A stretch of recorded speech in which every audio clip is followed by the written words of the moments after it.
नमस्कार दोस्तों, एक बार आप सबका फिर से बहुत बहुत स्वागत है आप सभी के अपने YouTube चैनल डियर गुरुजी पर।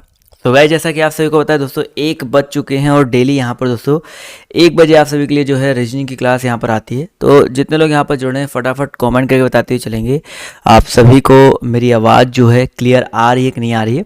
उसके बाद क्लास को करते हैं स्टार्ट। इसके अलावा दोस्तों, अगर आपने हमारा टेलीग्राम ग्रुप अभी तक ज्वाइन नहीं किया है तो आप लोग हमसे टेलीग्राम ग्रुप पर जो है जुड़ सकते हैं और इंस्टाग्राम पे जरूर फॉलो कर लीजिए, क्योंकि डेली मैं आप सभी के लिए वहाँ पर जो है इंपॉर्टेंट वीडियो जो है लेकर के आता रहता हूँ। इंपॉर्टेंट वीडियो जो मैं आपको वहाँ पर देता रहता हूँ। और एक बहुत इंपॉर्टेंट जानकारी ये है कि मैं डेली जो है अनअकैडमी पे भी मेरी 3 क्लास चलती है। अभी एक क्लास जो है 12 बजे ख़त्म हुई, इसके अलावा 3 बजे 6 बजे।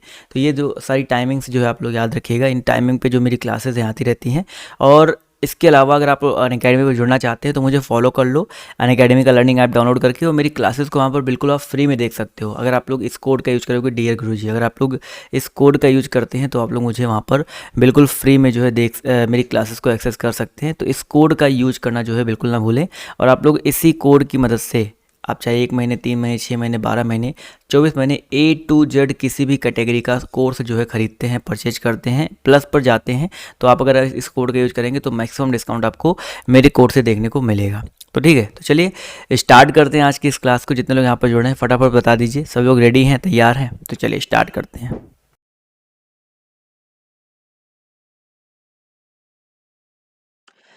ये वाला क्वेश्चन ध्यान से देखिएगा। ये पहला 9th नंबर क्वेश्चन है। कह रहा है दिए गए 5 युग्मों में से किसी 4 युग्म किसी एक प्रकार से संबंधित है, असंगत युग्म चुनना है। देखिए ध्यान से, पहला ऑप्शन दिया गया आपका 2:7, दूसरा 1:0 दिया गया है, फिर 3:26 दिया गया है, फिर आपका 4 क्या दिया गया है, 65 दिया गया। देखिए बहुत ही प्यारा क्वेश्चन है।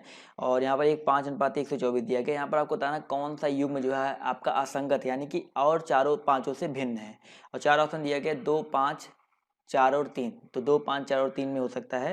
तो यानी कि पहला वाला जो है ये आपका इसी जैसा सारा होगा। तो पहला क्या है, देखिए 2 और 7 है। 2 और 7 में देखिए क्या डिफरेंस है, क्या समानता है। तो 2 और 7 में क्या कर सकते हैं, 2 का क्यूब करो। तो 2 का क्यूब कितना हो जाता है आपका 8।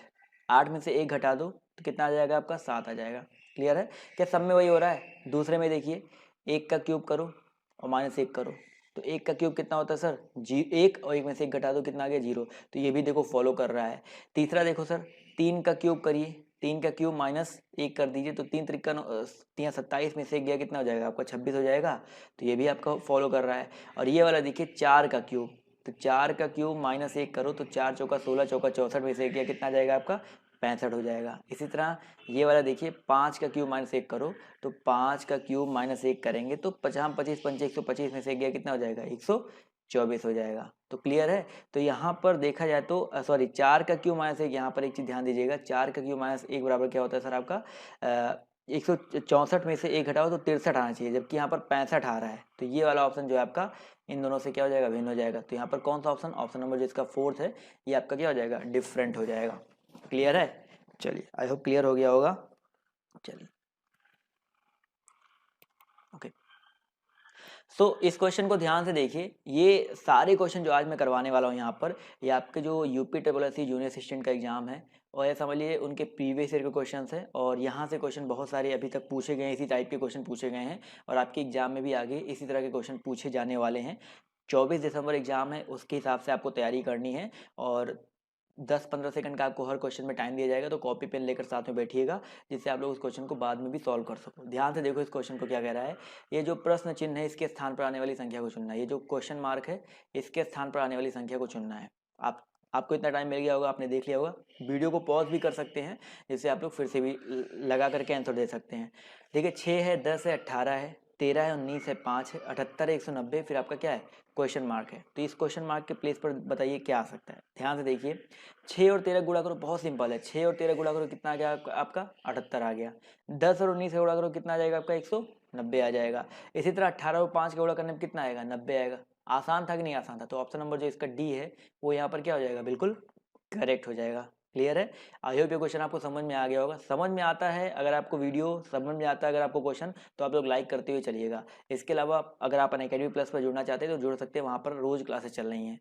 अगला क्वेश्चन देखिए आपसे यहाँ पर क्या कह रहा है कि एक जलपोत में सेना के कुल 1000 व्यक्ति यात्रा कर रहे हैं, जिनमें कुछ जवान और कुछ कप्तान हैं। प्रत्येक 24 जवानों पर एक कप्तान नियुक्त है, बताइए इस समूह में कुल कितने कप्तान हैं। बहुत ही प्यारा क्वेश्चन है, कोशिश कीजिए पहले लगाने का, नहीं आता है फिर मैं आपको बताता हूँ। भाई एक जलपोत में सेना के कुल कितने व्यक्ति हैं, 1000 व्यक्ति हैं, तो कुल व्यक्ति कितने दिया गया आपका 1000। सिंपल सा क्वेश्चन अभी आपको समझ में आ जाएगा। कुल व्यक्ति कितने दिए गए सर आपके 1000 दिए गए हैं, ये चीज़ समझ में आ रहा है ना। कुल व्यक्ति आपके 1000 दिए गए हैं। इसके अलावा जिनमें कुछ जवान और कुछ कप्तान हैं और प्रत्येक 24 जवानों पर एक कप्तान नियुक्त है, यानी कि हर 24 जवान पर एक कप्तान नियुक्त है। तो हम मान लेते हैं कि कप्तानों की संख्या कितनी मान लें हम लोग, कप्तानों की संख्या मान लेते हैं यक्स। अगर कप्तान यक्स होंगे तो जवान कितने होंगे बताइए, क्योंकि प्रत्येक 24 जवान पर एक कप्तान है, तो 24 गुणे यक्स हो जाएगा ना। कुल जवानों की संख्या कितनी हो जाएगी 24 हो जाएगी, सिंपल है ना। तो बताओ कुल कप्तान और जवान मिलाकर कुल कितने व्यक्ति हो जाएंगे, यक्स प्लस 24 यक्स, और ये मिलकर कितना आ जाएगा सर आपका 1000 दिया गया है, बराबर कितना हो जाएगा सर आपका 1000 हो जाएगा। अब 24 यक्स और यक्स मिलकर कितना हो जाएगा आपका 25 यक्स, बराबर कितना आपका 1000 है। तो 1000 है तो यक्स का मान निकालिए, 25 चौका कितना हो जाएगा आपका 100, तो यक्स का मान कितना आ जाएगा सर आपका 40 आ जाएगा। यानी कि हम लोग कह सकते हैं कुल कितने कप्तान हैं, कप्तानों की संख्या एक्स मानी तो एक्स का मान 40 आ गया है, तो कुल कितने कप्तान हैं सर आपके 40 कप्तान थे। तो यहाँ पर ऑप्शन नंबर जो इसका बी है वो क्या हो जाएगा, करेक्ट हो जाएगा। बताइए क्या ये क्वेश्चन में कोई भी डाउट है, किसी को डाउट होगा तो रिपीट करके जरूर देखिएगा वीडियो को, जिससे आपको समझ में आता रहे। क्लियर है। चलिए आते हैं अगले क्वेश्चन पर। तो अगला क्वेश्चन देखिए आपसे यहाँ पर क्या कह रहा है कि यदि किसी सांकेतिक भाषा में बैंड को, देखिए बैंड को EDQJ इसके रूप में लिखा जाता है, और GIRD को JLUG के रूप में लिखा जाता है, और लव को उसी भाषा में कैसे लिखा जाएगा। समझिए क्वेश्चन को क्या कह रहा है। बैंड, कोशिश करिए पहले आप लोग लाने की, उसके बाद यहाँ पर सॉल्यूशन देखा करिए, आंसर भी देते हुए चलेंगे तो ज़्यादा अच्छा रहेगा। बैंड है, बैंड को EDQG, थोड़ा टाइम मिल रहा है आपको, फटाफट लगाइए। जी हाँ, यहाँ पर जवाब देखिए काफ़ी लोग के आ रहे हैं। जी हाँ, थोड़ा शोर हो रहा है बाहर, उसके लिए माफ़ी चाहूँगा, अब क्या कर सकते हैं, जानवरों को तो हम रोक नहीं सकते हैं। चलिए, बैंड को EDQG के रूप में लिखा जा रहा है ना, तो देखिए ध्यान से, बैंड है BAND, बैंड को ED, देखो BAND, यही तो है ना। कोड सबको पता है ना क्या होता है, इसका कोड 2 होता है, इसका कोड 1 होता है, N का कोड कितना होता है सर 14 होता है, इसके अलावा D का कोड कितना होता है सर आपका 4 होता है, और E का कोड देखो EDQG, देखिए आसान है सर। E का कोड कितना होता है सर आपका 5 होता है, इसका कोड कितना होता है D का 4 होता है, Q का कोड कितना होता है 17 होता है, G का कोड कितना होता है 7 होता है। यानी कि इसमें भी +3, इसमें भी +3, इसमें भी +3, इसमें भी +3, सब में +3 ही तो किया गया है। तो वही सेम चीज़ हम लोग देखिए ग्रिड में और JLUG में भी निकाल के देखिएगा। देखो G का कोड 7, J का कोड 10, 7 और 3 10 का 3 का डिफरेंस है ना। I का कोड 9, L का कोड कितना होता है 12, यानी कि 3 का डिफरेंस, R का कोड 18, U का कोड 21, यहाँ भी 3 का डिफरेंस, और D का कोड 4 और G का कोड 7, तो यहाँ भी 3 का डिफरेंस, सब में +3 किया गया है। तो वही चीज़ दोस्तों हम लोग लव में भी कर देंगे, LOVE। तो लव में अगर हम लोग करेंगे तो L+3 करो कितना आ जाएगा, L+3 करने पे JKL, L+3 यानी 12 3 15, यानी कि O आ जाएगा, O+3 15 3 18, यानी कि R आ जाएगा। इसके अलावा V+3, तो आपका V का मतलब होता है V+3, V का मतलब होता है आपका 22 ही तो होता है ना सर, 22 कितना हो जाएगा 25, यानी कि आपका Y हो जाएगा। और उसके बाद E+3, E का मतलब क्या होता है दोस्तों आपका, E का मतलब आपका होता है 5 3 8, यानी कि आपका H हो जाएगा। तो बताइए ORYH कौन से ऑप्शन में आ रहा है, सिर्फ ऑप्शन नंबर सी में आ रहा है, देखने को मिल रहा है। तो यहाँ पर ऑप्शन नंबर जो इसका सी है वो यहाँ पर क्या हो जाएगा, बिल्कुल करेक्ट हो जाएगा। समझ में आ गया ना दोस्तों। आई होप ये क्वेश्चन आपको समझ में आ गया होगा, बहुत ज़्यादा टफ क्वेश्चन नहीं था। तो बढ़ते हैं अगले क्वेश्चन की तरफ। तो अगला क्वेश्चन देखिए आपके सामने ये रहा, बहुत ही प्यारा क्वेश्चन है। देखिए क्या कह रहा है कि एक टोकरी आम से भरी जा रही है, टोकरी में आमों की संख्या प्रत्येक मिनट में क्या हो जाती है आपकी, दोगुनी हो जाती है। टोकरी में आमों की संख्या प्रत्येक मिनट में दोगुनी हो जाती है। यदि टोकरी आधे घंटे में पूरी भर जाती है तो वह टोकरी आधी कब भरी होगी। देखिए बहुत ही अच्छा क्वेश्चन है, देखते हैं यहाँ पर कितने लोग सही जवाब देते हैं इसका। लॉजिकल क्वेश्चन है और बिना सॉल्व किए आप इसको लगा सकते हैं, यानी कि आपको ज़्यादा कुछ इसमें करने की ज़रूरत भी नहीं है। चलिए ध्यान से समझिएगा, एक टोकरी जो है आम से भरी जा रही है, आम से भरी जा रही है ना, और टोकरी में आमों की संख्या प्रत्येक मिनट में क्या हो जाती है, दुगनी हो जाती है। यदि टोकरी आधे घंटे में पूरी भर जाती है तो वह टोकरी आधी कब भरी होगी। अब एक बात बताओ, एक मिनट में क्या हो जा रहा है, प्रत्येक मिनट में दुगनी भर जाती है। तो एक बात बताओ, आधे घंटे में पूरी यानी कि 30 मिनट में क्या हो रहा है, 30 मिनट में पूरी भर जा रही है, पूरी भर जा रही है। तो आधी कब भरेगी, 29वें मिनट में भरेगी कि नहीं भरेगी? क्यों हम बोले 29वें मिनट में भरेगी? 29वें मिनट में आधी क्यों भरेगी? क्योंकि हमें पता है कि हर एक मिनट में दुगनी हो जा रही है, दोगुनी हो जा रही है ना। अगर एक मिनट में आपका दोगुनी हो जा रहा है तो बताइए सर, 29 मिनट में आधी है तो जैसे एक मिनट आपका, जैसे एक मिनट और आएगा तो आधी का क्या हो जाएगा, पूरा हो जाएगा ना। 29 एक कितना हो जाएगा, 30 मिनट। देखिए यहाँ पर पूरा दिया गया है, तो यहाँ पर 29 मिनट यानी कि ऑप्शन नंबर जो इसका डी है वो यहाँ पर क्या हो जाएगा, बिल्कुल करेक्ट हो जाएगा। तो ऑप्शन डी पर दोस्तों हम लोग क्या कर देंगे, टिक कर देंगे। समझ में आ गया ना? तो आई होप ये चीज़ आपको समझ में आ गई होगी। बहुत ज़्यादा इसमें आपको ताम झाम नहीं करना था, बहुत ज़्यादा आपको दिमाग नहीं लगाना था। क्लियर है? चलिए आते हैं अगले क्वेश्चन पर। तो अगला क्वेश्चन देखिए आपके सामने ये रहा, प्रश्न चिन्ह के स्थान पर आने वाले विकल्प का चयन करना आपको। ये जो क्वेश्चन मार्क है इसके प्लेस पर बताइए क्या आ सकता है। B2 है, E4 है, H6 है, H3 है, K5 है, क्वेश्चन मार्क है, N5 है, Q9 है, T4 है। देखते हैं कितने लोग यहाँ पर सही जवाब दे रहे हैं। जवाब यहाँ पर सबके दिखाई पड़ रहे हैं। चलिए 4 ऑप्शन आपके सामने दिए गए हैं, फटाफट जवाब देने की कोशिश कीजिएगा। Question number 14। चलिए 14 की देखिए बात करते हैं। तो बी का कोड कितना होता है सर, बी के बाद ई आ रहा है, ई के बाद एच आ रहा है। तो ध्यान से देखो, बी का मतलब होता है आपका 2, 2 3 5 3 8 यानी कि +3 हुआ है। और यहाँ पर देखो एन और क्यू और टी में एन का कोड कितना होता है 14, 3 17, 17 और 3 आपका 20। तो +3 यहाँ भी हुआ, +3 यहाँ हुआ। तो यहाँ पर भी एच के आपका क्या हो जाएगा, +3 हो जाएगा। तो एच का कोड होता है 8, एच का कोड कितना होता है 8, 8 +3 करेंगे तो आपका के आ गया। के में +3 करेंगे तो कितना आ जाएगा, के में +3 करने पे आपका आ जाएगा यन, यन आएगा ना। एक तो क्लियर होगा, यन वाला होगा। और यन के साथ सिर्फ 8 ही है, तो यहाँ पर हम लोग कोई और देखेंगे नहीं ऑप्शन। ऑप्शन नंबर जो इसका ए है वो यहाँ पर क्या कर देंगे, करेक्ट कर देंगे। इसके अलावा यहाँ पर देखो 8 कैसे आया, देखिए 2 दूना 4, 2 तिहाई 6 और 5 4 9, 9 और 14 है। तो यहाँ पर थोड़ा सा लोगों को डाउट हो रहा होगा कि कैसे यहाँ पर हुआ। तो यहाँ पर देखिए क्या किया गया है, सिंपल सा मैं आपको लॉजिक बताता हूँ। यहाँ पर जैसे आपका 2 है, उसके बाद क्या आपका है 4 है, 2 है फिर आपका 4 है फिर आपका 6 है, यानी कि 2 है फिर आपका 4 है फिर आपका 6 है। 2 के बाद 4 आया और 4 और 2 मिलके आपका क्या हो जा रहा है, 6 हो जा रहा है। इसी तरह 5 के बाद 9 है, तो 5 और 9 मिलके कितना हो जा रहा है आपका 14 हो जा रहा है। तो 3 और 5 है, तो 3 और 5 मिलके कितना हो जाएगा आपका 8 हो जाएगा। इसलिए यहाँ पर 8 इस तरह से आया हुआ है। तो ऑप्शन जो इसका ए है इस हिसाब से यहाँ पर क्या हो जाएगा, करेक्ट हो जाएगा। क्लियर है दोस्तों? चलिए बढ़ते हैं अगले क्वेश्चन की तरफ। तो अगला क्वेश्चन देखिए, क्वेश्चन नंबर 15 से यहाँ पर कह रहा है कि ए बी सी डी और ई 5 लड़के हैं। ए बी की अपेक्षा छोटा है परंतु ई से बड़ा है, सी सबसे बड़ा है। यदि डी बी से कुछ छोटा है और ए से कुछ बड़ा हो तो बताइए सबसे छोटा लड़का कौन है। आपके सामने ऑप्शन है डी, बी, ई और ए। 4 ऑप्शन दिए गए हैं।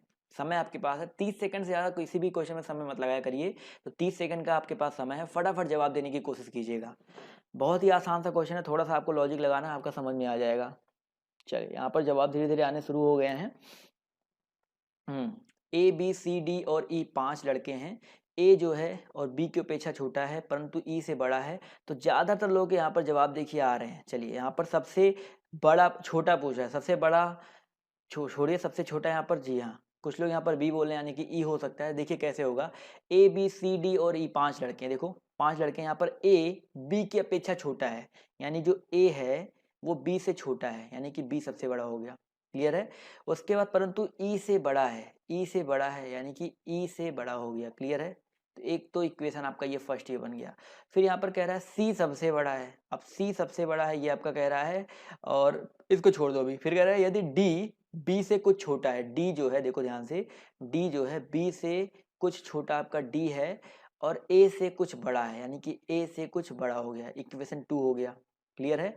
तो अगर इक्वेशन फर्स्ट इक्वेशन 2 को देखें तो हम एक हमारा इक्वेशन बनेगा बी बड़ा हो जाएगा किससे, डी से, और डी से बड़ा, और डी से बड़ा हो जाएगा ए से, और ए से बड़ा हो जाएगा आपका ई हो जाएगा। और यहाँ पर एक लाइन लिखी थी सी सबसे बड़ा है, यानी कि इन सबसे बड़ा आपका क्या हो जाएगा, सी हो जाएगा। क्लियर है? तो यहाँ पर हमें पता चल गया सी सबसे बड़ा है। और सबसे छोटा लड़का कौन है, सबसे छोटा आपका लास्ट में ई आ रहा है ना, तो सबसे छोटा लड़का कौन हो जाएगा आपका, ई हो जाएगा। तो बताइए क्या इस क्वेश्चन में कुछ भी डाउट था?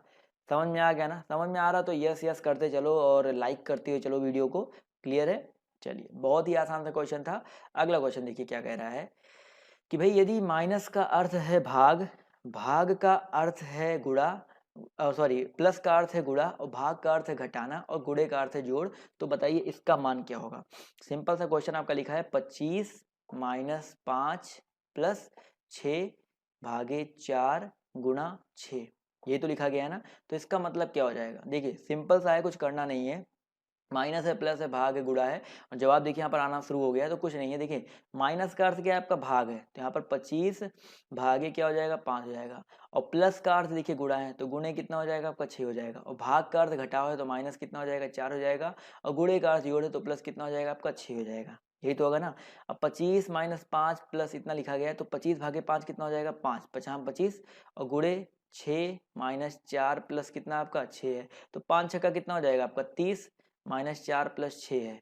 अब 30 और 6 36, 36 में से 4 घटा दो कितना आ जाएगा आपका 32 ही तो आएगा ना। तो यहाँ पर जितने भी लोग जवाब दे रहे थे 32, ऑप्शन नंबर सी, वो लोग यहाँ पर बिल्कुल क्या हो जाएंगे, करेक्ट हो जाएंगे। तो बताइए सर 32 यहाँ पर करेक्ट हो गया ना, ऑप्शन सी यहाँ पर बिल्कुल करेक्ट हो जाएगा। बताइए समझ में आ गया ना दोस्तों। चलिए आई होप समझ में आ गया होगा। आते हैं अगले क्वेश्चन की तरफ। तो अगला क्वेश्चन देखिए आपके सामने ये रहा, उसी तरह का क्वेश्चन है, फटाफट आप लोग जवाब देने की कोशिश कीजिए कि भैया अगर गुणे का अर्थ भाग है, भाग का अर्थ जोड़ है, माइनस का अर्थ गुणा है और प्लस का अर्थ घटाव है, तो इसका मान निकालना है। चार ऑप्शन आपके सामने दिया है, 14 माइनस 6 भागे 18 और ये आपका गुणे 7 है। इन सब का गुणा 7 दिया गया है, तो 17 दिया गया, माफ कीजिएगा। तो आपको इसका मान निकालना है। चलिए पूरा ब्रैकेट लगा दिया है, इस चीज पर भी आप लोग ध्यान दीजिएगा, तब आपको क्वेश्चन को हल करना अच्छे से। चलिए जवाब देखिए यहाँ पर आना शुरू है, काफी फास्ट है यहाँ पर लड़के। तो देखिए 14 माइनस 6 है, यही तो है ना। तो 14 माइनस है ना, तो माइनस का मतलब क्या है, देखिए ध्यान से, माइनस का अर्थ है गुणा, तो 14 गुणे 6 हो जाएगा। भाग का मतलब क्या है सर आपका, भाग का अर्थ है जोड़, तो प्लस आपका हो जाएगा 18। और गुणे का मतलब क्या है आपका भाग है, यानी कि पूरे का भाग कितना हो जाएगा, क्योंकि ब्रेकेट लगा तो पूरे का भाग हो जाएगा। तो 14 छक्का 84, 84 और 18 कितना हो जाएगा सर आपका 102। 84 और 18 कितना होता है सर आपका 102 होता है। बटे कितना आपका 17 है। 17 गुणे से भाग दो, 17 छक्का कितना हो जाएगा 102, यानी कि आपका जो करेक्ट आंसर है कितना आ जाएगा 6 आ जाएगा। तो ऑप्शन नंबर जो इसका डी है वो यहाँ पर क्या हो जाएगा, बिल्कुल करेक्ट हो जाएगा। समझ में आ गया ना। ढेर सारे क्वेश्चन अभी करने हैं, तो जल्दी जल्दी जल्दी जल्दी लाइक करते हुए चलो, वीडियो को शेयर करते हुए चलो अपने सभी दोस्तों के साथ। क्लियर है। और अकेडमी प्लस पर आने के लिए बोलो, क्योंकि वहां पर मैं लगातार आपके लिए लाइव पढ़ा रहा हूँ। अगला क्वेश्चन ध्यान से देखिए क्या कह रहा है यहाँ पर। क्या कह रहा है सर कि निर्देश दिया गया है कि प्रश्न संख्या 18 से 20, इसके लिए निर्देश दिया गया है कि निम्नलिखित में से एक शब्द के चार और शब्द दिए हैं और दिए गए शब्द के वर्णों के प्रयोग से उनमें कौन सा शब्द नहीं बनाया जा सकता है। आपके सामने चार ऑप्शन थे, ये तो बहुत आसान है। IMPERISHABLE से कौन सा नहीं बना सकता है, तो ये तो मैं बता देता हूँ। देखिए जैसे जवाब भी आना शुरू हो गया। पर्सन देखो PERSON, देखो PER बन सकता है, यस है, ओ कहाँ पर है, ओ कहीं पर है ही नहीं, तो पहला ही आपका नहीं बना सकता है। देखिए पर्सन शब्द ही नहीं बना सकते, तो बहुत आसान था। तो ऑप्शन नंबर जो इसका फर्स्ट है वो यहाँ पर क्या हो जाएगा, करेक्ट हो जाएगा। इसमें तो कुछ करना भी नहीं था। इसी तरह आपका 19वां देखो क्या कह रहा है आपका, ये PE परपेंडिकुलरिटी दिया गया है, तो यहाँ पर क्या है भाई, टिपिकल। टिपिकल को ध्यान से देखो, TYPICAL, तो T है, Y है, इसके अलावा P है, यहाँ पर I है, C है, A है और आपका यल कहीं पर यल भी है, तो टिपिकल बन जाएगा। इसके अलावा यहाँ पर देखो डिक्शनरी, डिक्शनरी की बात करते हैं। देखो डिक्शनरी DIC हो गया, T हो गया, IONARY लिखा है ना, तो I तो है लेकिन O देखिए कहीं पर है, इस पूरे वर्ड में कहीं पर भी O है, O तो नहीं है ना। तो इसलिए हम लोग डिक्शनरी वाला जो है आपका शब्द है, ऑप्शन नंबर भी जो इसका बी है, वो हम लोग यहाँ पर नहीं बना सकते हैं। क्लियर है। तो यहाँ पर आराम से हम लोग कह सकते हैं डिक्शनरी शब्द आपका यहाँ पर नहीं बन सकता है। चलिए क्लियर है। तो बहुत आसान सा क्वेश्चन था। और इसी तरह एक क्वेश्चन और यहाँ पर दिया गया, इसको भी जल्दी से देख लेते हैं कि नेचुरलाइजेशन दिया गया है। तो यहाँ पर देखिए नेशन, NATION, नेशन आपका आराम से बन सकता है, NAT है, आई भी है और यहाँ पर TION तो आपका दिया गया, तो ये तो बन जाएगा। रूरल की बात करते हैं, देखिए ध्यान से, RURAL, देखो RURA, देखो R है, U है, RA है, देखो आर 2 बार नहीं दिया गया ना, यहाँ पर देखो 2 बार आर आया, लेकिन आर यहाँ पर 2 बार नहीं दिया गया, तो ऑप्शन नंबर जो इसका बी है वो यहाँ पर जो आपका नहीं बन सकता है। देखो कभी कभी क्वेश्चन को पढ़ लिया करो ना, यहाँ पर ऐसा कहीं नहीं लिखा है कि एक शब्द को 2 बार नहीं दोहराया जा सकता। कभी कभी क्वेश्चन में क्या क्या लिखा रहता है कि एक शब्द की आवृत्ति आप कितनी बार भी कर सकते हो, लेकिन यहाँ पर ऐसा नहीं है। तो अगर आर की आवृत्ति नहीं कर सकते कितनी बार, तो यहाँ पर रूलर आपका नहीं बन सकता है। तो ये तो आसान से क्वेश्चन होते हैं, फ्री के आपको नंबर दे करके जाते हैं, आपको कुछ करना भी नहीं होता है। अगला क्वेश्चन ध्यान से देखो, यहाँ पर क्या कह रहा है कि भाई इस प्रश्न में 4 संख्या युग्म दिए गए हैं जिनमें से कोई 3 किसी प्रकार समान है, अतः उनका एक समूह बनता है। उस संख्या युग्म को चुनिए जो समूह में नहीं आता है। ध्यान से देखो भाई, 96 का संबंध दिया गया किससे सर, 31 से। 51 का संबंध दिया गया आपका 16 से। 75 का संबंध दिया गया आपका 24 से। और 99 का संबंध दिया गया आपका 34 से। तो बताइए कौन सा नहीं बनेगा। बहुत ही आसान सा क्वेश्चन है, कोशिश करेंगे तो आपका आंसर आ जाएगा। कुछ इसमें करना नहीं है, कुछ भी नहीं करना है इसमें। देखिए पहले ऑप्शन देखो, जवाब देखिए आना शुरू हो गया है, कुछ लोग जवाब दे रहे हैं। पहला ऑप्शन देखो 96 31 है, 96 और आपका क्या है 31 है। तो यहाँ पर ये लास्ट वाला नंबर उठाओ 31, तो 31 गुणे 3 करो कितना हो जाएगा 93, और 93 में अगर हम लोग 3 जोड़ दे तो कितना आ जाएगा आपका 96 आ जाएगा। इसी तरह इसको उठाओ 51, तो 16 गुणे 3 करो तो 16 3 कितना होता है आपका 48, 48 में 3 जोड़ दो तो आपका आ जाएगा 51 आ जाएगा। इसको उठाओ सर, 24 गुणे 3 करो कितना आता है 24 3 72, और 72 में 3 जोड़ दो कितना आ जाएगा आपका 75 आ जाएगा। तो यहाँ तक ये तीनों फॉलो कर रहे हैं, यानी कि आपका डी वाला नहीं होगा। क्यों नहीं कर रहे ये भी देख लो भाई, 34 गुणे 3 करो और प्लस कितना कर देना आपको 3 करना है, तो 34 3 है 102, 102 और 3 105 हो जाएगा। लेकिन यहाँ पर कितना दिया गया 99 दिया गया है, इसलिए आपका जो डी वाला ऑप्शन है आपका नहीं होगा। सिंपल सा था ना सर, तो ऑप्शन नंबर जो इसका डी है यहाँ पर क्या हो जाएगा करेक्ट हो जाएगा। क्लियर है दोस्तों, तो ऑप्शन डी पर टिक कर देंगे। बताइए कोई डाउट है इस क्वेश्चन में, डाउट हो तो बता दो, फिर से रिपीट कर दूंगा, अदरवाइज मैं तो फिर अगले क्वेश्चन पर जाऊंगा। बहुत आसान सा था। अगला क्वेश्चन देखिए आपसे यहाँ पर क्या कह रहा है कि भाई अगर पश्चिम का संबंध उत्तर पूर्व से है तो दक्षिण का संबंध किससे होगा। डायरेक्शन अगर आपको अच्छे से आता है तो इस क्वेश्चन को तो आप डेफिनेटली बिल्कुल करेक्ट करके आओगे। कुछ नहीं करना है इस क्वेश्चन में, कुछ भी नहीं करना है। नहीं कुछ भी तो करना ही पड़ेगा, लेकिन वो ज़्यादा दिमाग नहीं लगाना, आप ये समझ सकते हो। जवाब देखिए यहाँ पर आना शुरू हो गया, तो काफ़ी सही जवाब आ रहा है। तो देखिए ये आपका ईस्ट होता है, ये आपका वेस्ट होता है, ईस्ट वेस्ट, और ये ऊपर वाला आपका नॉर्थ होता है, ये आपका क्या होता है साउथ होता है। ये तो होता है ना sir east west north and south, यही तो है ना सर आपका। तो हमें पता है कि यहाँ पर कह रहा है कि पश्चिम को उत्तर पूर्व कहा गया है। गफ्फार खान जी यहाँ पर ज्वाइन कर चुके हैं, तो भाई वेलकम। चलिए, तो यहाँ पर ये आपको पता है कि पश्चिम का संबंध किससे है सर आपका उत्तर पूर्व से है। तो पश्चिम आपका यही तो है ना वेस्ट, वेस्ट का संबंध किससे दिया गया उत्तर पूर्व से दिया गया। उत्तर पूर्व का मतलब क्या होता है देखो, उत्तर पूर्व यानी कि इससे दिया गया है। यानी कि देखो ध्यान से, ये आपका घड़ी की दिशा में 135 डिग्री घूम गया है, यही तो है ना। तो हमसे जो पूछा जाए दक्षिण, तो दक्षिण भी आपका 135 घूम जाएगा, तो दक्षिण आपका ये है ना, तो दक्षिण को 135 घूमा तो आपका ये 90 और 35 जो घूम करके इधर ही तो आएगा। तो यहाँ पर नॉर्थ और वेस्ट हो जाएगा, क्या हो जाएगा सर आपका नॉर्थ वेस्ट, यानी कि आपका दक्षिण पश्चिम। तो ऑप्शन नंबर जो इसका सी है वो यहाँ पर क्या हो जाएगा करेक्ट हो जाएगा। तो बताइए इस क्वेश्चन में क्या किसी को डाउट है, क्या कोई भी डाउट है इस क्वेश्चन को लेकर के, दक्षिण पश्चिम कैसे आया। क्लियर है, क्लियर है तो यार यस करके चलते रहिएगा जितने भी लोग यहाँ पर जुड़े हुए हैं। चलिए बहुत अच्छी बात है, आते हैं अगले क्वेश्चन की तरफ। तो अगला क्वेश्चन ध्यान से देखना क्या कह रहा है, बहुत ही प्यारा क्वेश्चन है, सभी लोग जवाब देने की कोशिश कीजिएगा। कि भैया इस प्रश्न में 4 शब्द दिए गए हैं, तो यहाँ पर बताना है कौन सा आपका अलग है। ये तो बहुत आसान सा क्वेश्चन आप लोग बता सकते हो, इसमें तो कुछ करना भी नहीं है आप सभी को। चलिए, मई, आपको पता है मई कितने का महीना होता है, बिल्कुल सही बात है सर। मई जो होता है आपका, देखो मई आपका 31 का महीना होता है, जुलाई आपका 31 का महीना होता है, अगस्त आपका 31 का महीना होता है, लेकिन जून जो आता है आपका 30 का महीना होता है। इसलिए आपका जो आपका जून है ये आपका डिफरेंट हो जाएगा। तो हम लोग किस पे ऑप्शन नंबर बी पर टिक कर देंगे। तो यहाँ पर जितने भी लोग जवाब दे रहे हैं ऑप्शन नंबर बी, वो लोग यहाँ पर क्या हो जाएंगे बिल्कुल करेक्ट हो जाएंगे। क्लियर है, चलिए क्लियर क्रिस्टल क्लियर है। जवाब देते हुए चलो यार, तभी तो मजा आएगा। अगला क्वेश्चन, अगला क्वेश्चन देखो यहाँ पर क्या कह रहा है, बहुत ही अच्छा क्वेश्चन है। बराबर संख्या में घोड़ों और मोरों के एक झुंड में पैरों की संख्या सिरों की संख्या के दोगुने से 16 अधिक है, तो बताइए इस झुंड में कुल कितने घोड़े हैं। बहुत ही अच्छा क्वेश्चन है। 6 8 10 और 12, 4 ऑप्शन दिए गए हैं। तो आप लोग चाहे तो ऑप्शन के हिसाब से लगा सकते हो या किसी भी हिसाब से लगा सकते हो, कोशिश कीजिए। बहुत ज़्यादा टफ क्वेश्चन नहीं है, और जवाब देखिए यहाँ पर आना शुरू हो गया है। तो भाई बराबर संख्या में घोड़ों और मोरों के एक झुंड में पैरों की संख्या सिरों की संख्या के 2 गुने से क्या है भाई, 4 अधिक है। तो समझो बराबर संख्या में घोड़ है और मोरे हैं, यानी कि घोड़े हैं और मोर मोर जो है बराबर संख्या में, तो घोड़ों की संख्या कितनी है सर, अगर हम मान लें यक्स, तो मोरों की संख्या कितनी हो जाएगी, मोरों की संख्या भी आपकी कितनी हो जाएगी, यक्स हो जाएगी।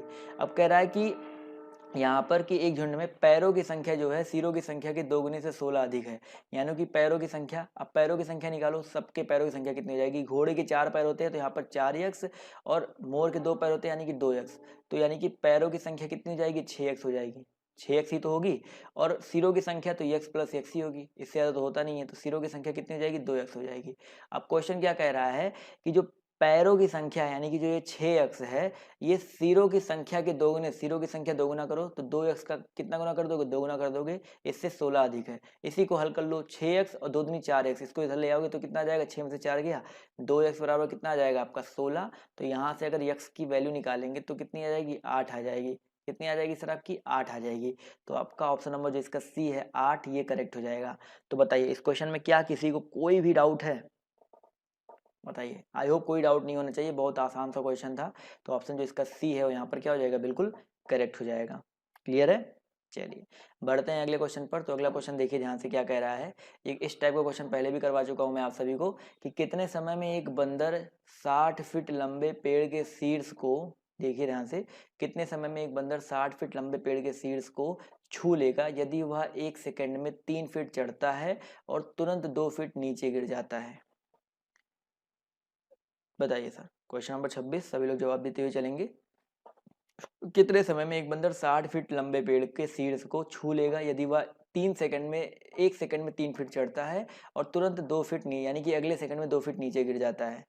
ये क्वेश्चन, इस टाइप का क्वेश्चन पहले भी हो चुका है और बहुत ही आसान क्वेश्चन होता है। और जवाब दीजिए सभी लोग। तो यहाँ पर देखिए जवाब आ गया है, 60 सेकंड जवाब आ रहा है। तो बिल्कुल सही बात है सर, 60 कैसे होगा, 60 हो सकता है नहीं हो सकता ये भी देख लो, 60 हो भी सकता नहीं भी हो सकता, पहले समझ लो भाई 60 कैसे होगा। यहाँ पर देखो 1 सेकंड में 3 फीट चढ़ता है, यानी कि 1 सेकंड में 3 फीट चढ़ता है, फिर अगले सेकंड में 2 फीट नीचे आ जाता है, तो हम लोग कह सकते हैं कि 2 सेकंड में वो कितना चढ़ रहा है, 1 ही फीट तो चढ़ेगा। बताइए 2 सेकंड में कितना चढ़ेगा, 1 फीट चढ़ेगा। अब एक बात बताओ, 2 सेकंड में वो 1 फीट चढ़ रहा है, समझना ध्यान से क्वेश्चन को, हमको 60 फीट तक पहुंचना है, 60 फीट तक पहुंचना है ना। अब एक बात बताओ, हम पूरे 60 तक नहीं जाएंगे, क्यों नहीं जाएंगे, क्योंकि वो पहले सेकंड में 3 फीट ऊपर चढ़ रहा है ना, तो 3 फीट घटा दो, पहले 60 में 3 घटाओ, 57 फीट तक जाना है हमको, तो 57 फीट जाने में वो कितना सेकंड लेगा, समझो सर 57 सेकंड में जाने में कितना समय लेगा, 57 फीट। अब मुझे पता है कि 2 सेकंड में वो 1 फीट चढ़ रहा है, 2 सेकंड में कितना चढ़ रहा है सर, 1 फीट चढ़ रहा है, तो हम लोग कह सकते हैं 2 सेकंड में 1 फीट चढ़ रहा है, तो हमें 57 सेकंड में कितना फीट चढ़ेगा, 57 सेकंड में वो 57 फीट चढ़ेगा। क्लियर है, 57 सेकंड में वो 57 फीट चढ़ेगा। लेकिन एक बात बताओ, जैसे ही वो 58वें सेकंड में आएगा, जैसे ही वो 58वें सेकंड में आएगा, तो मुझे पता है कि अगले सेकंड में वो 3 फीट चढ़ जाता है, 3 फीट चढ़ जाता है ना, तो 57 प्लस कितना हो जाएगा सर, 3 हो जाएगा, और 57 3 कितना हो जाएगा आपका, 60 हो जाएगा। तो ये चीज़ हमेशा याद रखिएगा सर, ये क्वेश्चन आपका दिया ही इसलिए आता है, लोग यहाँ पर 60 सेकंड लगा के आ जाते हैं, लेकिन 60 सेकंड आपका वहीं पर गलत हो जाता है, यहाँ पर 58 सेकंड होगा, क्योंकि 1 सेकंड में वो 3 चढ़ता है 2 उतरता है, या समझो 1 सेकंड, यहाँ पर 1 ही सेकंड होगा, क्योंकि वो 1 ही सेकंड में दिया जा रहा था, इसलिए यहाँ पर 1 सेकंड होगा। तो 1 सेकंड में वो पहले 3 चढ़ता है फिर 2 गिरता है, यानी कि 1 ही सेकंड में 2 चीज़ें हो रही हैं, 3 चढ़ रहा है 2 उतर रहा है, पहले 3 चढ़ रहा है ना, ये तो है नहीं कि पहले 2 उतरता है फिर 3 चढ़ता है, पहले 3 चढ़ रहा है, तो पहले हम प्लस वाली वैल्यू को लेंगे। और यहाँ पर कह रहा है कितने समय में, यानी कि 58वें सेकंड में पहुंच जाएगा। अब जैसे ही वो अगले सेकंड में आता है, वो 3 फीट 2 फीट फिर से नीचे आ जाएगा, उसकी बात अलग है, लेकिन 60 फीट पहुंचने में जो सबसे फर्स्ट टाइम 60 फीट को अचीव कर रहा है, वो 98वें सेकंड में तो कर रहा है। क्लियर है, इस क्वेश्चन में किसी को डाउट तो नहीं है, कोई भी डाउट हो तो आप फटाक से कमेंट कर दीजिएगा, कोई दिक्कत नहीं है, रिपीट करके देखिएगा, मैं आपको फिर से रिपीट कर दूंगा। बताइए सर। चलिए आई होप क्लियर हो गया होगा। बढ़ते हैं अगले क्वेश्चन की तरफ। अगला क्वेश्चन देखिए ध्यान से, यहाँ पर क्या कह रहा है कि भाई 3 घंटियां क्रमशः 9, 12 और 15 मिनट के अंतराल से बजती हैं। 6 बजे पूर्वाह्न, 7 बजने के पश्चात वे तीनों एक साथ फिर कब बजेंगी। ध्यान से देखिए क्वेश्चन को, बहुत ही प्यारा क्वेश्चन है। 3 घंटियां हैं जो कि 9, 12 और 15 मिनट के अंतराल से बजती हैं। तो कह रहा है कि 6 बजे पूर्वाह्न, 7 बजने के पश्चात वो तीनों एक साथ फिर कब बजेंगी। चलिए फटाक से जवाब दिए सभी लोग।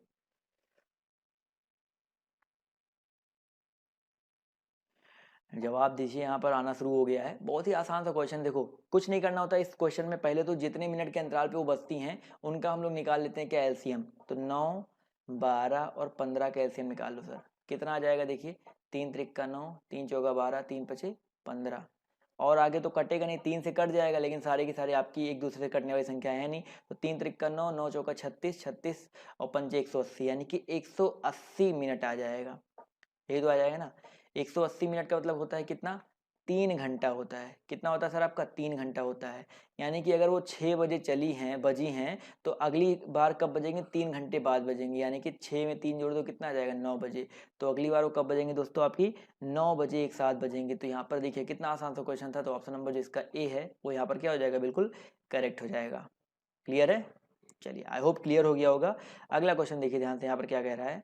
अगला क्वेश्चन आपका कह रहा है कि एक व्यक्ति प्रातः सूर्य की ओर मुख करके सड़क पर चलना शुरू करता है।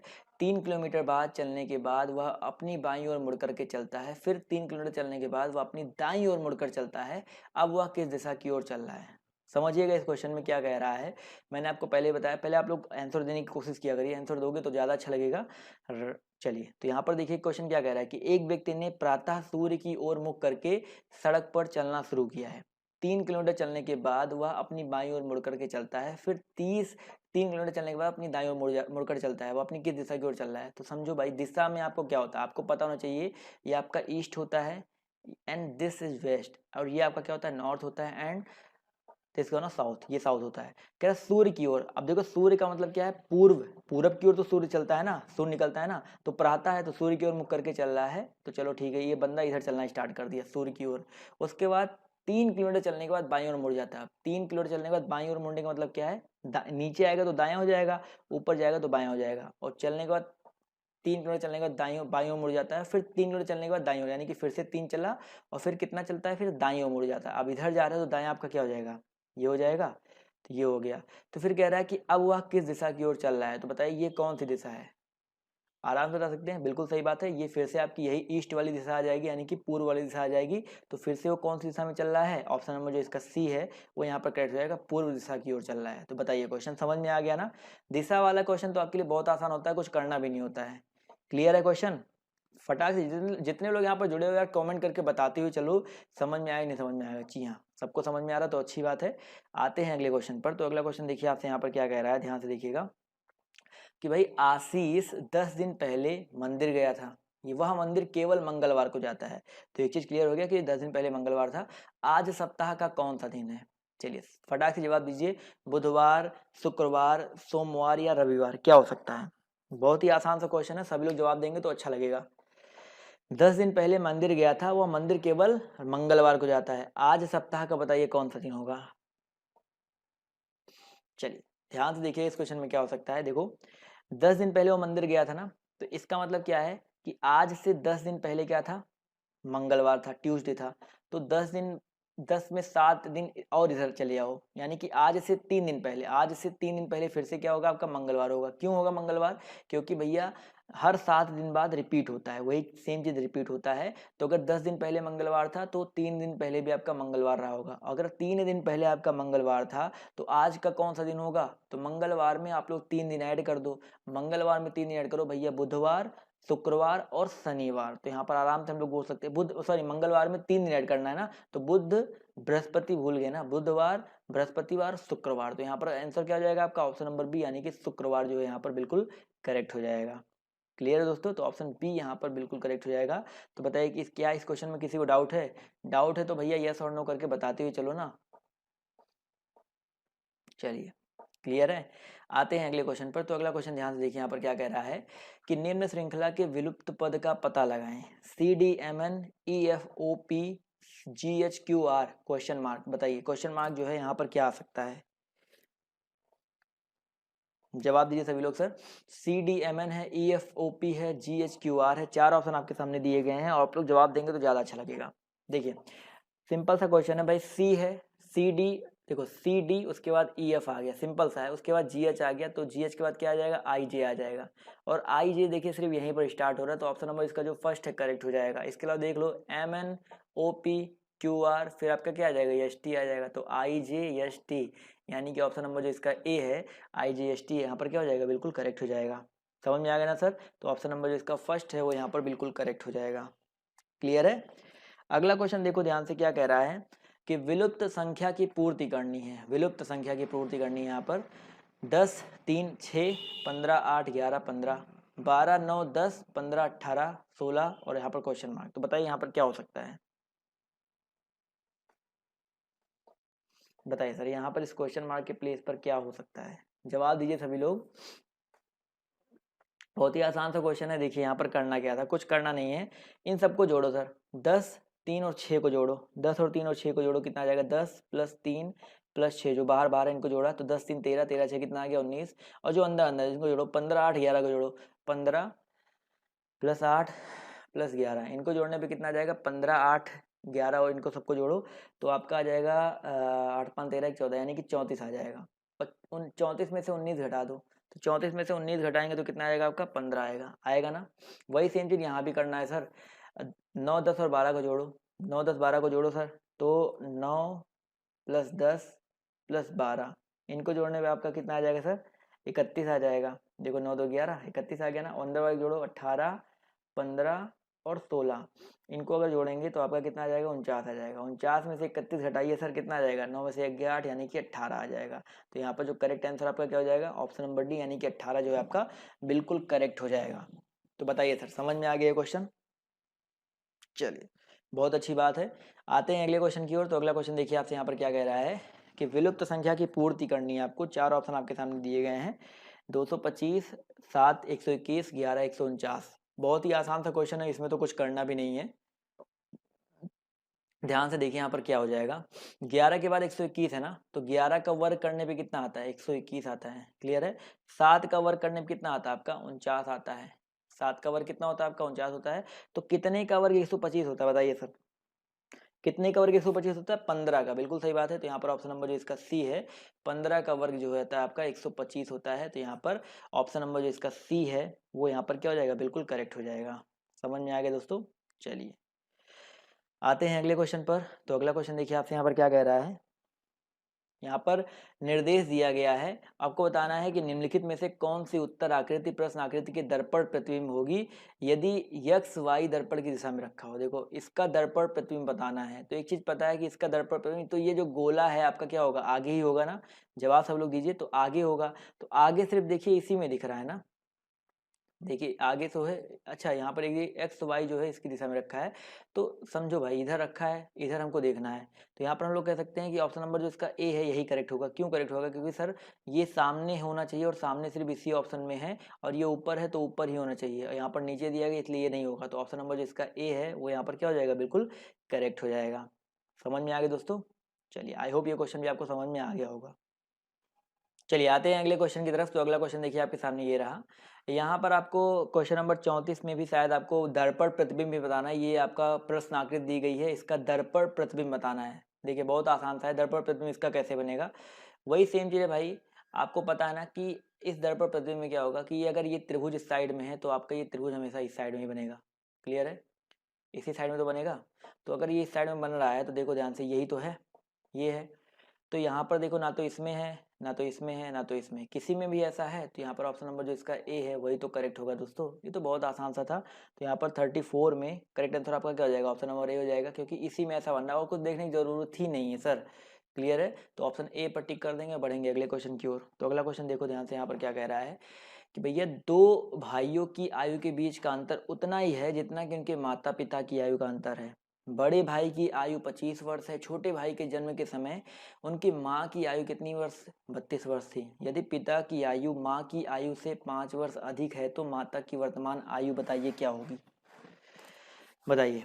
आसान क्वेश्चन है, देखते हैं कितने लोग यहाँ पर लगा पाते हैं। पहले आप लोग जवाब देने की कोशिश किया करिए, उसके बाद मैं खुद आपको बताऊंगा। हर क्वेश्चन में आप लोग बहुत ज़्यादा 20 से 25 सेकंड 30 सेकंड लिया करिए। देखिए ध्यान से, इस क्वेश्चन में करना क्या है? कुछ करना नहीं है भाई। कह रहा है दो भाइयों की आयु के बीच का अंतर उतना ही है जितना कि उनके माता पिता की आयु का अंतर है। बड़े भाई की आयु कितनी है? 25 वर्ष है। तो बड़े भाई की एज कितनी दी गई है भाई? 25 वर्ष दी गई है। और छोटे भाई के जन्म के समय उसकी माँ की आयु कितनी थी? 32 वर्ष थी। यानी कि छोटे भाई का जब जन्म हुआ था उसकी माँ कितनी थी? 32 वर्ष थी। और यदि पिता की आयु माँ की आयु से 5 वर्ष अधिक है, यानी कि अगर देखो ध्यान समझो कि अगर जब उसका जन्म हुआ था माँ कितने वर्ष की थी? 32 वर्ष की थी। और पिता 5 वर्ष अधिक है, तो पिता कितने का रहा होगा? 37 का रहा होगा। तो पिता और इनमें डिफरेंस कितना है? 5 वर्ष का डिफरेंस था। और दोनों भाइयों के बीच की आयु का अंतर उतना ही है जितना उनके माता पिता का है। अब एक बार बताओ, अगर बड़े भाई की आयु कितनी साल है? 25 साल है। तो छोटे भाई की एज कितनी होगी? 20 साल होगी। ये चीज क्लियर हो गया। वर्तमान एज निकल के आ गया, ये जब पैदा हुए थे तब की एज आ गया। अब माँ की वर्तमान एज कितनी होगी? अब बताओ, छोटे भाई की एज कितनी आ गई आपकी? 20 साल आ गई। यानी कि 20 साल पहले जो माता की एज कितनी थी? 32 साल थी। तो वर्तमान एज कितनी हो जाएगी सर? 32 प्लस 20 हो जाएगा। कितना आ जाएगा सर? 32 और 20 आपका आ जाएगा 52 एज। देखिए, थोड़ा सा नंबर्स के साथ खेलना था और आपका आंसर आपके सामने निकल करके आ गया। क्या करना, देखो समझो कि हमें कह रहा है कि दोनों भाइयों के बीच की आयु का अंतर उतना ही था जितना उनके माता पिता का था। तो अभी हमें अगर माता पिता का एज पता चला, कब का पता चला? मुझे पता चला कि जब छोटा भाई पैदा हुआ था, जब जन्म लिया था, तो उनकी माँ की एज कितनी थी? 32 साल थी। और पिता की आयु माँ की आयु से 5 वर्ष अधिक है। यानी कि अगर ये 32 की थी तो ये 37 की रहेंगे पिताजी, यानी कि 5 का डिफरेंस है। तो भैया यहाँ पर क्या कह रहा है? बड़े भाई की आयु कितनी अभी वर्तमान एज कितनी है? 25 है। तो छोटा भाई 20 कैसे होगा? क्योंकि यहाँ पर पहली लाइन लिखा गया है कि दोनों भाइयों की आयु के बीच का अंतर उतना ही है जितना उनके माता पिता की आयु का अंतर है। क्लियर हो गया? तो यहाँ पर 25 माइनस 20 कर दिया, तो आपका यहाँ पर 25 से 20 आ गया। तो छोटे भाई की एज कितनी है? 20 वर्ष है। अब 20 साल पहले यानी कि वो पैदा हुआ होगा, यानी कि माता की एज जब 32 थी तब वो पैदा हुआ था। तो माता की एज अब वर्तमान एज कितनी हो जाएगी? 32 में 20 जोड़ दो, क्योंकि ये 20 साल पहले की एज है ना। तो वर्तमान एज कितनी हो जाएगी आपकी? 52 वर्ष हो जाएगी। तो आपका ऑप्शन नंबर जो इसका कौन सा है सर? सी वाला है, वो यहाँ पर क्या हो जाएगा? बिल्कुल करेक्ट हो जाएगा। क्लियर है? तो ऑप्शन बी सी पर टिक कर देंगे और बढ़ेंगे अगले क्वेश्चन की ओर। तो अगला क्वेश्चन ध्यान से देखो, यहाँ पर क्या कह रहा है कि कुछ पुस्तकें एक ही पंक्ति में लगी हैं, दाईं ओर से 19वीं पुस्तक और बाईं ओर से 30वीं पुस्तक। ध्यान से देखिएगा, कुछ पुस्तकें यहाँ पर क्या बोल रहा है कि एक पंक्ति में लगी हैं, दाईं ओर से 19वीं पुस्तक और बाईं ओर से 30वीं पुस्तक के बीच 10 पुस्तकें हैं और पुस्तकों की कुल संख्या 50 से अधिक है। तो पुस्तकों की कुल संख्या ज्ञात करनी है। सिंपल सा भाई फंडा है कि कुछ पुस्तकें एक पंक्ति में लगी हैं, दाईं ओर से 19वीं और बाईं ओर से 30वीं पुस्तक के बीच में। देखो, दाईं ओर से इधर से 19वीं पुस्तक और इधर से 30वीं पुस्तक के बीच में, इधर इनके बीच में 10 पुस्तक है। क्लियर है? और पुस्तकों की कुल संख्या 50 से अधिक हो, तो पता 50 से अधिक ही होगा, तो कुल संख्या की निकालनी है। तो 19 पुस्तक ये हो गए, 30 पुस्तक हो गए, 10 पुस्तक ये हो गए। तो सिंपल सा क्वेश्चन है, अगर इसमें हम क्या कर देंगे? 19 प्लस 30 प्लस 10 कर दो, आपका आंसर आ जाएगा। कितना आ जाएगा? 19, 30 10 40 10 50 9 59। तो ये तो बहुत ही आसान सा क्वेश्चन था। तो यहाँ पर ऑप्शन नंबर जो इसका ए है 59, वो यहाँ पर क्या हो जाएगा? बिल्कुल करेक्ट हो जाएगा। क्लियर है? आई होप क्लियर हो गया होगा। आते हैं अगले क्वेश्चन की ओर। तो अगला क्वेश्चन देखिए ध्यान से, यहाँ पर क्या कह रहा है कि 6 व्यक्तियों वाले एक परिवार की औसत आयु कितनी है? 25 वर्ष है। परिवार के 50 वर्ष की आयु के एक सदस्य के निधन के बाद परिवार की औसत आयु क्या होगी? देखो, 6 व्यक्तियों वाला एक परिवार है, उनकी औसत आयु कितनी है भैया? 25 वर्ष है। और परिवार के 50 वर्ष आयु वाले एक सदस्य के निधन के बाद परिवार की औसत आयु कितनी है? अब देखो, 6 व्यक्ति उस परिवार में, उनकी औसत आयु कितनी दी है? 25। यानी कि 6 व्यक्तियों की एज कितनी है? 6 व्यक्तियों की आयु का योग, 6 व्यक्तियों की आयु का योग अगर निकालेंगे तो हमें पता है, अगर औसत दिया गया है तो 6 व्यक्ति हैं, तो जितना औसत होता है उन्हीं से गुणा कर दो, तो जितने व्यक्ति होते हैं, तो 25 छक्का कितना हो जाएगा आपका? 150।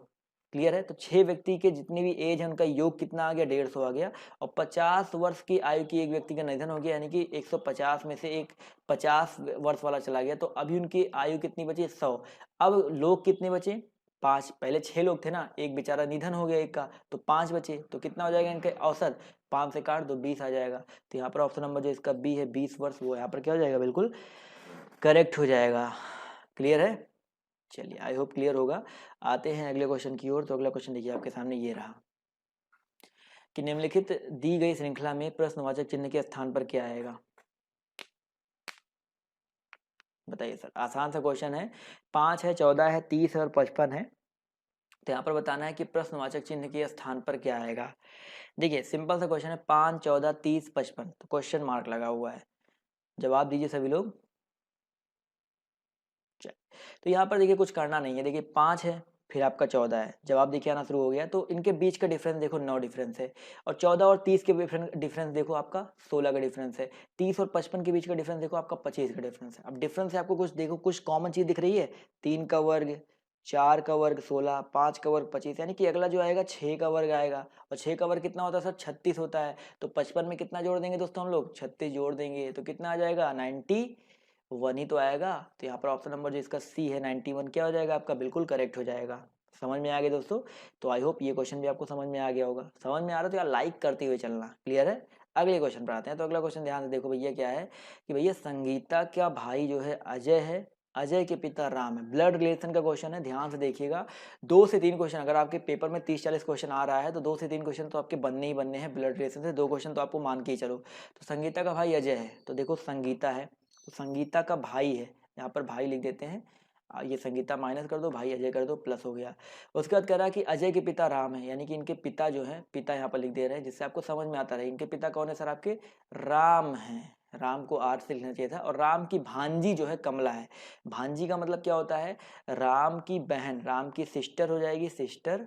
और सिस्टर की जो बेटी होगी, इनकी जो बेटी होगी, इनकी बेटी जो है कमला है, कमला है। क्लियर है? तो ये होगी कमला। उसके बाद कह रहा है कि बताइए कमला की माँ का संगीता से क्या संबंध है। अब जो कमला की माँ होगी, कमला की माँ यानी कि राम की बहन, संगीता से क्या संबंध है? बताओ भाई। संगीता मान लो अपने स्थान पर रखो, मेरे पापा की बहन मेरी क्या लगेगी? बुआ लगेगी ना। तो यहाँ पर ऑप्शन नंबर जो इसका ए है बुआ, वो यहाँ पर क्या हो जाएगा? बिल्कुल करेक्ट हो जाएगा। तो थोड़ा सा लॉजिक लगाना है, थोड़ा सा दिमाग लगाना है, और आपका आंसर जो है आपके सामने होगा। तो क्लियर है? ऑप्शन नंबर ए यहाँ पर क्यों करेक्ट होगा? चलिए क्लियर तो हो ही गया होगा। अगला क्वेश्चन यहाँ पर देखिए, कह रहा है कि इस प्रश्न में 4 विकल्पों में से 3 विकल्प जो है तार्किक रूप से संबंधित है। उस शब्द को चुनिए जो अलग है। ममता बनर्जी, मायावती, वसुंधरा राजे और प्रतिभा सिंह, देवी सिंह पाटिल। तो ये तो आराम से बता सकते हो, मुख्यमंत्री रह चुकी हैं, मायावती मुख्यमंत्री रह चुकी हैं, वसुंधरा राजे मुख्यमंत्री, ये सारी की सारी मुख्यमंत्रियां हैं। लेकिन अगर हम इनकी बात करते हैं तो ये कौन है सर? राष्ट्रपति हैं। इसलिए आपका ये जो है आपका राष्ट्रपति रह चुकी है। तो ये यहाँ पर जो ऑप्शन नंबर जो इसका डी है वो यहाँ पर क्या हो जाएगा? अलग हो जाएगा। क्लियर है? चलिए अगले क्वेश्चन पर आते हैं। तो अगला क्वेश्चन देखिए, कह रहा है कि भैया अगर 12 गुणे 6 का मतलब 207, 14 गुणे 7 का मतलब आपका 809 दिया गया है, और 13 गुणे 4 का मतलब दिया गया है, कितना होगा? तो ये बताओ। ये तो बहुत आसान सा क्वेश्चन है, जवाब दीजिए। सभी लोग कोशिश किया करिए पहले खुद जवाब देने की, उसके बाद मैं आपको यहाँ पर आंसर बताता हूँ। चलिए जवाब देखिए आना शुरू हो गया है। तो बिल्कुल सही बात है। देखिए यहाँ पर करना कुछ नहीं है। 12 छक्का कितना होता है सर? आपका 72 होता है। 72 को उल्टा कर दो 27, बीच में एक टू जीरो लगा दो, 207 आ गया। 14 से कितना होता है? 98। 98 को सर उल्टा कर दो तो 89, और बीच में एक जीरो लगा दीजिए, 8 तो 9 आ जाएगा। फिर 13 चौका कितना होता है सर? 52। 52 को उल्टा कर दो तो 205 आ जाएगा, यानी कि ऑप्शन नंबर जो इसका डी है वो यहाँ पर क्या हो जाएगा? बिल्कुल करेक्ट हो जाएगा, 205। समझ में आ गया दोस्तों? क्लियर हो गया ना सर? 205 कैसे आएगा? समझ में आ गया होगा। अगले क्वेश्चन पर आते हैं। तो अगला क्वेश्चन देखिए ध्यान से, क्या कह रहा है कि राम और श्याम की वर्तमान आयु का अनुपात कितना है? 4:3 है। 3 साल बाद श्याम की आयु कितनी हो जाएगी? 18 वर्ष हो जाएगी। तो राम की वर्तमान आयु क्या है? देखो सर सिंपल सा फंडा है, राम है और श्याम है, इनकी वर्तमान आयु का अनुपात कितना है सर? 4:3 दिया गया है। तो इनकी आयु का अनुपात देखो 4:3 है, यानी कि हम लोग कह सकते हैं कि राम की एज 4x, श्याम की एज कितनी हो जाएगी? 3x हो जाएगी। 3 वर्ष बाद श्याम की आयु, श्याम की आयु अभी कितनी है सर? 3x है ना। तो 3 वर्ष बाद तो 3x प्लस कितना हो जाएगा? 3 हो जाएगा। इनकी एज कितनी है? आपकी 18 हो जा रही है। तो 3x का मान निकालो। तो 18 में से 3 गया, कितना हो जाएगा सर? 18 में से 3 घटाइए सर 15, तो x का मान कितना आ जाएगा? 5 आ जाएगा। तो 3 वर्ष बाद यक्स का मान कितना आ गया? 5 आ गया। अगर यक्स का मान 5 आ गया तो हमसे पूछ रहा है कि राम की वर्तमान आयु कितनी है। तो राम की वर्तमान आयु अभी कितना है? 4x है। तो 4 गुणे कितना कर दो? 5 कर दो। तो 4 पंचे कितना हो जाएगा? 20 हो जाएगा। यानी कि ऑप्शन नंबर जो इसका ए है 20 वर्ष, ये यहाँ पर क्या हो जाएगा? बिल्कुल करेक्ट हो जाएगा। तो बताइए सर ऑप्शन नंबर जो इसका ए है कैसे करेक्ट हुआ? क्लियर है? चलिए आई होप सबको क्लियर होगा। आते हैं अगले क्वेश्चन की तरफ। तो अगला क्वेश्चन देखिए आपके सामने ये है, बहुत ही प्यारा क्वेश्चन है कि निर्धारित करना है कि कौन सा निष्कर्ष दिए गए कथनों के आधार पर युक्ति संगत है। सभी कप ग्लास है। अब देखिए इस तरह के क्वेश्चन में हमने आपको बताया है 2 तरह के फिगर बनते हैं, तो दोनों तरह के फिगर को आपको बना करके क्वेश्चन को सॉल्व करना है। तो भैया सभी कप आपके देखो सभी, चले थोड़ा सा बड़ा फिगर बनाते हैं। तो सभी कप, सभी ये कप हो गया, और सभी कप आपके क्या है? गिलास हैं।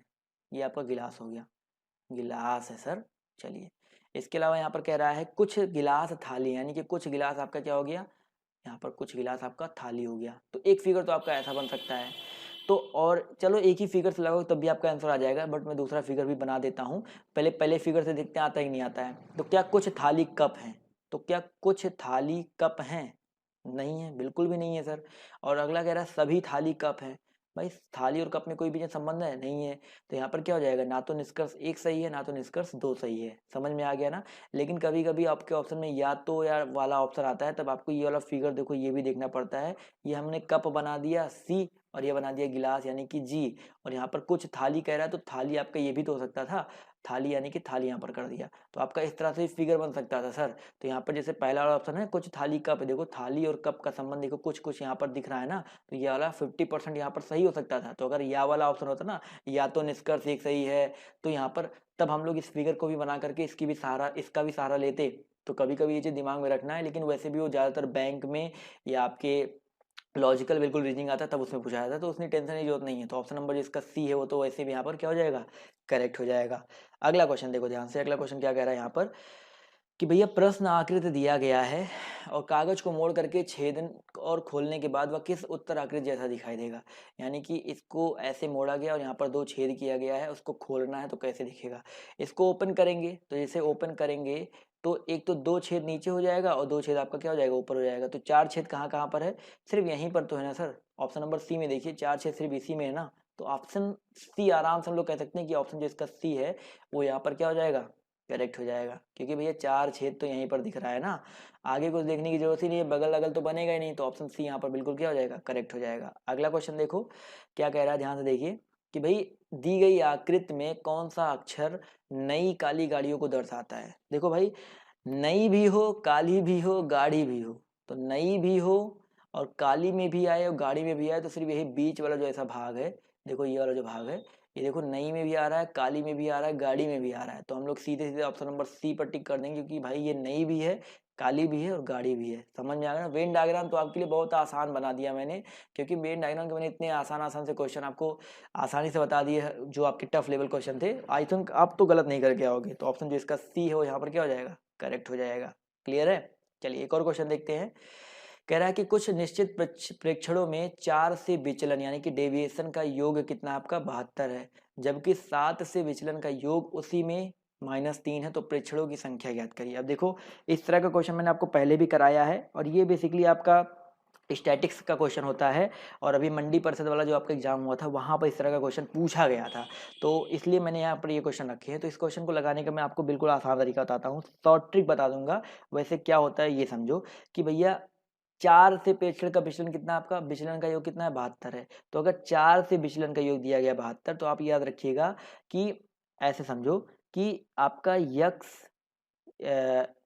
x1 plus x2 plus x3 और डॉट डॉट डॉट आपका ये जाएगा xn तक जाएगा, xn तक जाएगा। और आपका 72 दिया गया ना, तो 72 और माइनस कितना, अगर 4 से विचलन है तो -4n कर देंगे। समझ में आ रहा है ना। इसी तरह आपका 7 से विचलन का योग दिया गया है, तो x1 plus x2 plus x3 और ये डॉट डॉट डॉट आपका xn तक जाएगा। तो -3 दिया गया और यहाँ पर भी माइनस कितना हो जाएगा आपका 7n हो जाएगा। क्लियर है। अब देखो ये भी x1 x2 x3, ये भी x1 x2 x3 है, तो ये आपका इस साइड का पक्ष क्या हो जाएगा, बराबर हो जाएगा। यानी कि 72 - 4n बराबर -3 - 7n, यही तो हो जाएगा ना, यही हो जाएगा। तो 7 और 4 इधर लेके आओ तो 3n बराबर 72 और 3 कितना हो जाएगा आपका 75 हो जाएगा। 75 तो n 3 से काटो 25 आ जाएगा। तो n का मान कितना आ गया आपका 25 आ गया। तो ये प्रेक्षणों की संख्या कितनी जाएगी आपकी 25 हो जाएगी।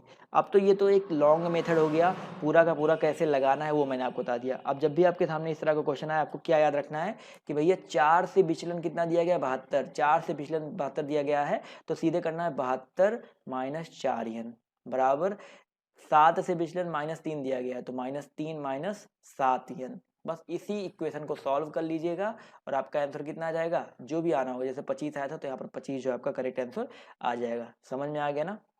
चलिए एक और क्वेश्चन देखते हैं यहाँ पर क्या कह रहा है।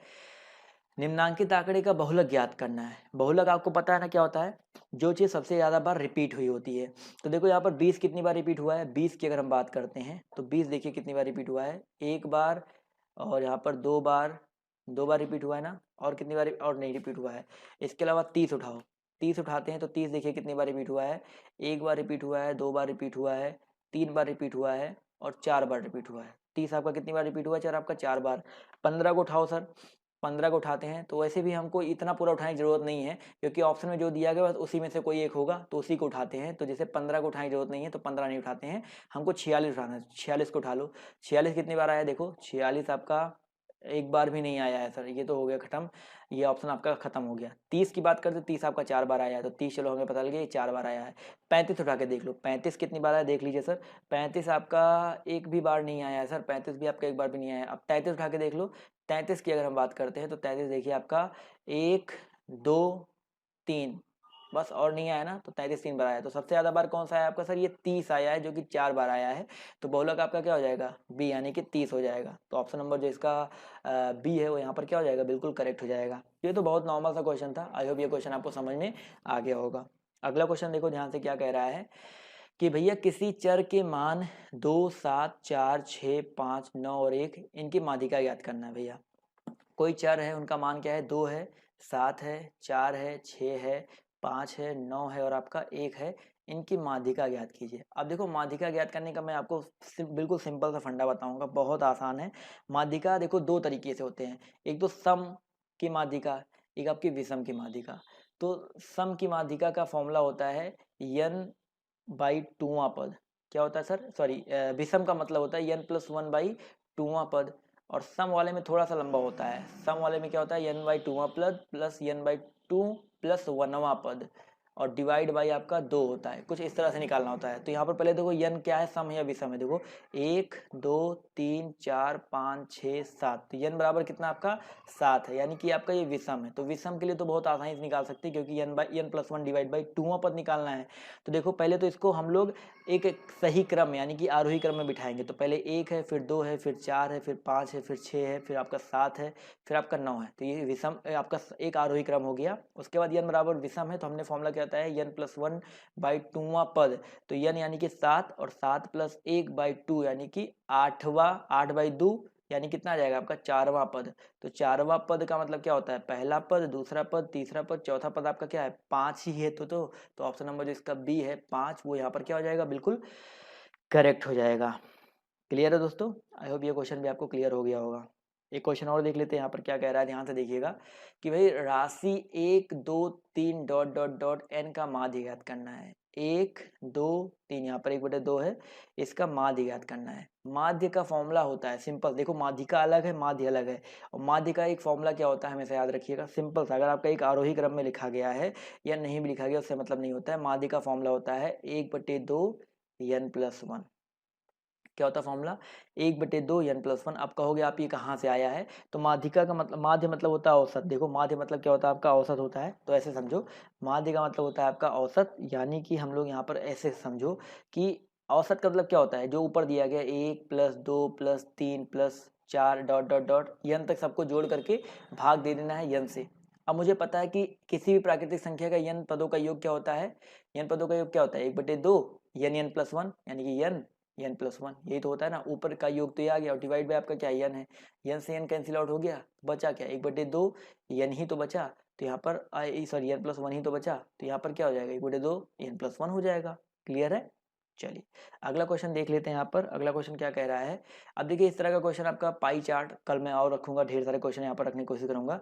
पाई चार्ट में क्या होता है देखो ध्यान से, निम्नांकित पाई चार्ट किसी परिवार के घरेलू बजट को दर्शाता है। अब देखो ये किसी परिवार का घरेलू बजट दर्शा रहा है, और हमेशा पाई चार्ट में याद रखिएगा कि ये जो 15 10 25 18 12 यहाँ पर ई का मान नहीं दिया गया है। तो ई का मतलब हो गया आपका, इन सबको जोड़ करके 100 से घटा दो तो ई का मान भी निकाल सकते हो। देखो इस क्वेश्चन में भले ई के बारे में नहीं पूछा गया हो, लेकिन मैं आपको निकाल के दिखा देता हूँ, क्योंकि आपके पेपर में अगर आपका कुछ क्वेश्चन इस तरह से आ गया, नहीं दिया है तो कैसे निकालोगे। तो इनको जोड़ो, 15 10 25, 25 25 50 और 18 12 कितना होता है 30, तो 50 30 कितना हो गया 80।